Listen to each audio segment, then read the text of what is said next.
Hello world, Krista here with Books and Jams, and as promised, today I'm going to be doing the Try a Chapter tag. Last week I posted a video of all of the library books I have out for middle grade March right now, and I have chosen 5 of them with your help to do a Try a Chapter tag. The Try a Chapter tag is where I read the first chapter of these 5 books, and then I let you know what I think about them, and I kind of decide which ones I'm going to read first. Many of you know that I'm trying to finish one book every day for middle grade March, so I may end up reading more than one of these, but along with these 5, I have all of these I also am interested in reading this month. So this Try a Chapter tag will just kind of give me an idea of the priority of these books, if I really want to read them or if they're ones that I can skip and take back to the library. Let me real quick tell you which books I have chosen.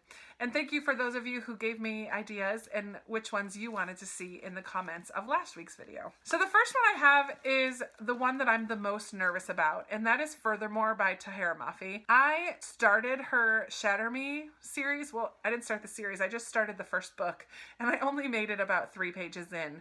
I could not get into her writing style whatsoever. I'm super nervous about this one, and I'm not sure what I'm going to think about it. So that's number 1.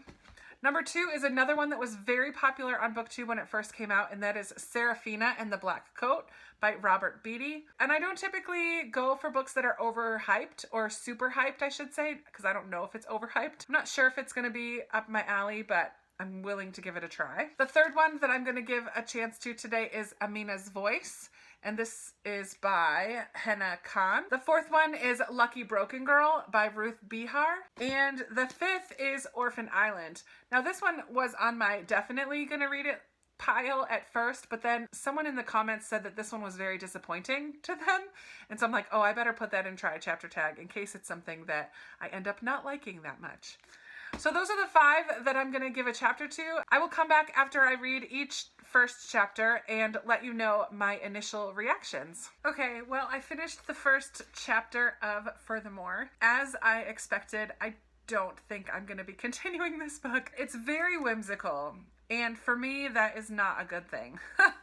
I had to stop a few times to try to figure out what it was that she was trying to say. I don't think it was as bad as Shatter Me, but this is what I know so far. There's a girl named Alice who is born into this world where magic is very, very common. The world and its magic is very dependent on color, and Alice is born without color, which we get a little bit of a hint in the 1-page little prologue. The book is done very beautifully and interestingly. I think the kids would really like it.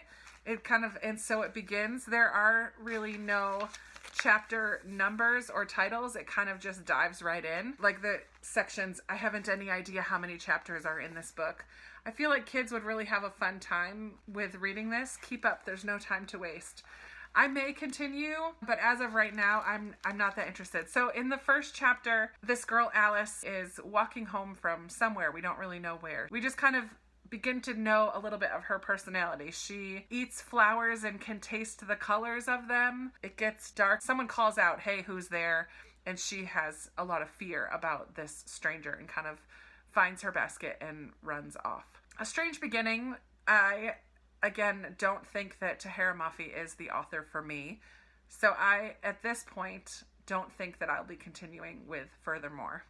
But let me move on. The next one I'm going to jump into is Serafina and the Black Cloak. Okay, I just finished the first chapter of Serafina, and this was an unusually long chapter for a middle grade book. It was 20 pages. We meet Serafina and her father, who live in the basement of the Biltmore estate, which is where the Vanderbilts lived. Her father was among those who helped to build the estate, and he stayed on as a technician for like the elevator and stuff, but they live in the basement. So we don't know how come they live there. We don't know about the mother of Serafina. We don't know very much about them. But what I like about this that we didn't have in Furthermore is that I like that it talked about how much Serafina loved her father. Even though she had questions and things that he would never really talk about, she did express that she loved him. So in the story, Serafina is about 10 years old, and no, 12 now. She's kind of this unique little girl who has never really lived a normal life. She's always lived in the shadows and the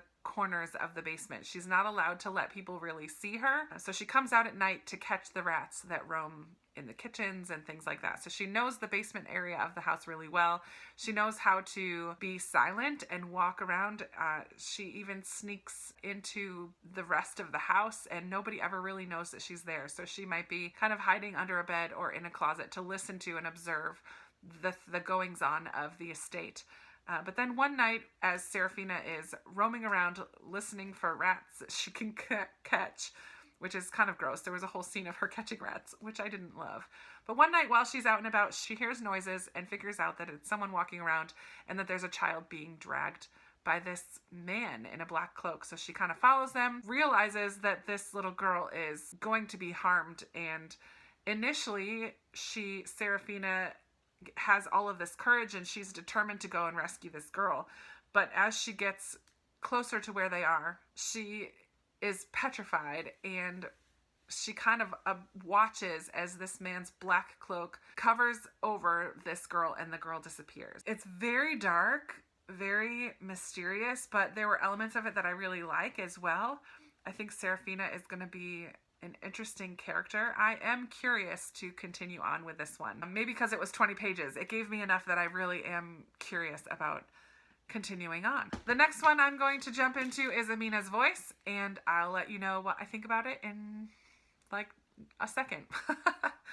This is going to be a totally different book than the first two that I read. This is more of a contemporary. In this first chapter, we meet Amina and her best friend Sujin, who are 12-year-old girls in middle school. I was immediately drawn to these two girls because every week they talk about The Voice, the TV reality singing show, which I love. And they critique the singers and comment about each one, and I used to do that with my good friend Michelle, and I miss her, and I love watching The Voice. So I immediately was like, oh, I'm gonna like this book. Amina is a really good singer, but the only one who knows it is Sujin because she's very, very shy and has experienced stage fright when they were in second grade. I guess there was a little class play and she froze on stage when she could see everybody's faces, and now she doesn't want anyone to know she can sing. And then Sujin is Amina's best friend who is Korean. The rest of the chapter takes place at the lunch table where Sujin is trying to decide which American name she's going to choose. Her family is soon going to become citizens and she wants to choose a new name when that happens.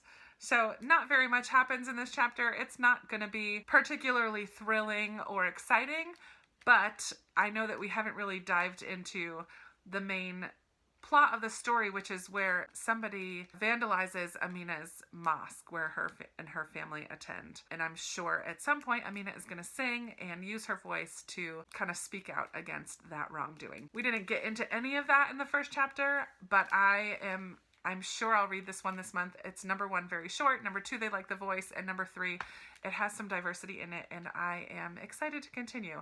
It is very simple. The writing is not gonna blow anybody away, but I think it's gonna be a sweet story. I feel like I'm more excited to read Serafina than Amina's Voice, but I am still excited to read that one. Let me now read the first chapter of Lucky Broken Girl. The first chapter of this book is written from the perspective of Ruthie, who is a young girl whose family just recently moved to America from Cuba. It starts out with her saying, I'm not dumb, I'm not dumb, I'm not dumb. And we meet her in school where she was placed in kind of a remedial class. And that's mainly because she doesn't speak English very well. Her best friend at school is a little boy named Ramu, and he is from India. The frustration of being put in classes where academically you are much beyond that, but because your language skills you're not able to answer the questions in English is very frustrating for these kids. Again, we don't learn very much in this first chapter. We just meet these two characters. The writing in this is also very, very simple, which these are middle grade books, so that doesn't deter me from the story. I am very intrigued to read more about the life of these two kids, and particularly Ruthie, who have just moved to America. And again, do get a little bit of culture of both India and Cuba. They bring food for each other and have them share. They both live in the same apartment building, and so Ramu explains to her why their apartment always smells so fragrant, because they burn incense and cook with a lot of curry. I don't really know much about the characters, if I'm gonna really care for them too much or not, but I am very interested to to continue reading about the experience of two kids who are rather new to America and its culture. I would say so far that this is the order. I still am most interested in continuing on with Serafina and then Amina's Voice and then Lucky Broken Girl. I have one more left, and that is Orphan Island. Let's see where this one lands in the stack. Interesting. So I just finished the first chapter of Orphan Island, which I just realized is blurbed on the front by Kelly Barnhill, who wrote The Girl Who Drank the Moon. And it says, a wondrous book, wise and wild and deeply true. So in this first chapter, we are introduced to this place, this island, where there are 9 residents. And a boat shows up, and on the boat is another child. How it works is that all of these kids, I guess, are orphans, and when the boat comes every year, it brings a young child, and the eldest on the island, the oldest person on the island has to get onto the boat and leave. So there are always 9 kids on the island, and the new oldest person has to care for and raise basically the youngest on the island. I love that there's a little map here, which kind of shows the island, which is a lot of fun. There are a few rules that they know about. One of them is about how the oldest has to get on the boat. Ginny, who is the character that's the new oldest, is talking with Dean, who's the one who's leaving. And she's really frustrated and gonna miss him so much and tries to convince him to stay. And what happens if you do stay? How do you know that you have to go? I guess there's a poem, a song that they sing that says, 9 on an island, orphans all, anymore the sky might fall. One other rule that they have is they're not allowed to eat the last of anything. So any of the fruit trees or the vegetables or whatever it is that they survive on, they're not allowed to eat the last. There was some curly fern that they used to have, but someone ate the last one and they no longer have that to eat anymore. So it makes me wonder if that is somehow going to be related to these children and the reason why they're brought to the island. I don't know, but it felt like it had more importance than just a quick little snippet in this first chapter. So I'm very intrigued by this. It does sound interesting to me. That is it. I finished all 5 books, and I think I'm still most intrigued by Serafina and the Black Cloak, but I think that's in part because this was the longest chapter of all 5 of them. So it gave me a better glimpse of the story. Also, it's very different and darker than anything else I've read this month, so I think maybe I'm ready to read something that's a little different. So I think this will be the one that I pick up first. And I think second is kind of a tie between these two, Amina's Voice and Orphan Island. I guess it depends on how my read a book a day is going, because Amina's Voice is very short. They're both pretty short, but Amina's Voice has like double spaced lines. I just know that this is going to be a very quick read. And I also am interested because of the diversity and just reading about the Muslim community, which is not something that I read a lot about. And I feel like that will be fun. And because it's about singing, which I love. I'm also very interested to read the rest of Orphan Island. So that would be probably I'll put it third. Lucky Broken Girl, I am interested in continue this one. So I will probably get to these 4 at some point this month. And I feel like I worked myself up to not like Furthermore, and so I didn't. I kind of talked myself into not liking it. I may carry on a little farther if I get the urge to. But again, I just have so many books I really do want to get to that I'm not positive this is going to be one that I try this month to finish. But these 4 I will try to, at least. That is it for my Try a Chapter tag. I would love to know thoughts from you guys if you've read any of these. If you know me at all and feel like I really should try with Furthermore, let me know. But as of right now, I'm not sure. Give this video a big thumbs up if you liked it, and I would love to chat with you down in the comments about any of these books and your thoughts or inspiration if you feel like you're going to pick them up. I know some of them are kind of new and you might not have read them yet, but if they sound interesting to you or not, if you think I should change my order or not, let me know that as well. And also let me know, how is your middle grade March going? Have you read more than one book? Have you read a bunch of books? Have you read any that have been favorites? Have you been surprised in any way or disappointed in any way? Let's chat about all of that down in the comments below. And I will be talking to you very soon with another video. Bye!